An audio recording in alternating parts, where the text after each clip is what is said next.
नमस्कार विद्यार्थियों, श्री श्रेयस विद्यालय हिंदी माध्यम कक्षा विषय पर्यावरण आसपास, जिसमें हम पाठ 1 देख रहे थे।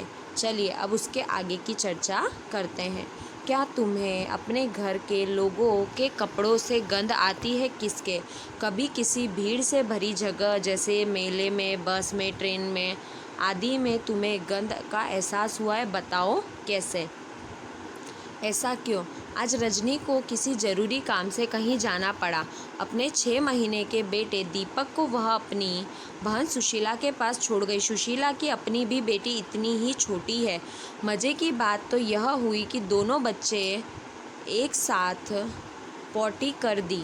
अपनी बेटी की पॉटी धोने के बाद वह जब दीपक की पॉटी साफ करने लगी तो फटाफट अपने मुंह नाक को पट्टे से ढक लिया।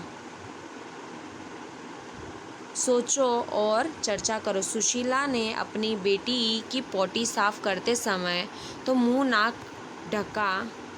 नहीं ढका, लेकिन दीपक की पॉटी साफ करते समय उसने मुंह ढक लिया। ऐसा क्यों?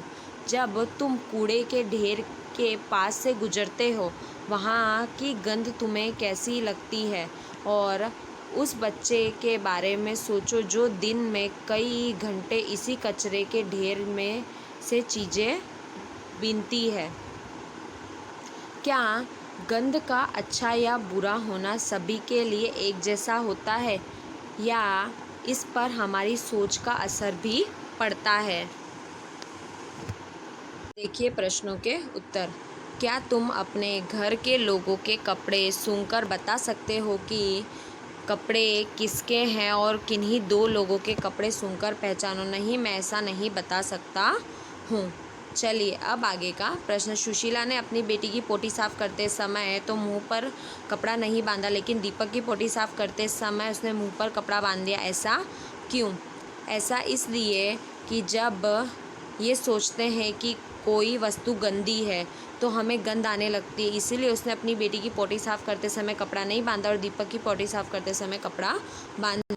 आगे का प्रश्न। जब तुम कूड़े के ढेर के पास से गुजरते हो, वहाँ की गंध तुम्हें कैसी लगती है?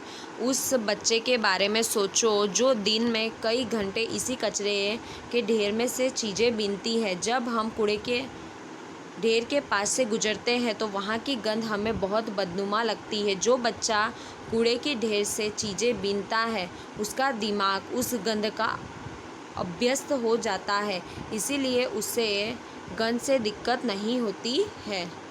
प्रश्न 4। क्या गंध का अच्छा या बुरा होना सभी के लिए एक जैसा होता है, या इस पर हमारी सोच का असर पड़ता है? अच्छा गंध सभी को अच्छी लगती है तथा खराब गंध सभी को खराब लगती है, परंतु सोच का भी असर गंध पर पड़ता है। देखिए आगे का प्रश्न। किसी ऐसे पक्षी का नाम लिखो जिसकी आंखें सामने की तरफ होती है। उल्लू। प्रश्न 2। ऐसे कुछ पक्षियों के नाम लिखो जिनकी आंखें सिर के दोनों तरफ तथा इन पक्षियों की आंखों का आकार उनके सिर की तुलना में कैसा होता है? उत्तर इस प्रकार से। कौवा, कबूतर, चील तथा गोरैया के आंखें सिर के दोनों तरफ होती है। प्रश्न 3। क्या तुम बिना गर्दन घुमाए अपने साथियों के एक्शन को देख पाते हो? मैं बिना गर्दन घुमाए अपने साथियों के एक्शन को नहीं देख पाता। प्रश्न 4। अब दोनों आंखें खोलकर बिना गर्दन घुमाए दाईं बाईं तरफ खड़े होकर अपने साथियों के एक्शन को देख सकते हो? बिना गर्दन घुमाए अपने दोनों आँखों से अपने दाएं बाएं तरफ साथियों के एक्शन को देख सकता हूँ। प्रश्न 5।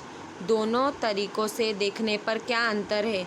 एक तरीके में बिना गर्दन घुमाए साथियों के एक्शन को नहीं देख पाता, जबकि दूसरे तरीके में बिना गर्दन घुमाए ही अपने साथियों के एक्शन को देख पाता हूँ। चलिए अब हमने यहाँ तक के प्रश्नों के उत्तर को देखा, तो ये जितने भी प्रश्नों के उत्तर है वो आपको आपकी नोटबुक में लिखना है।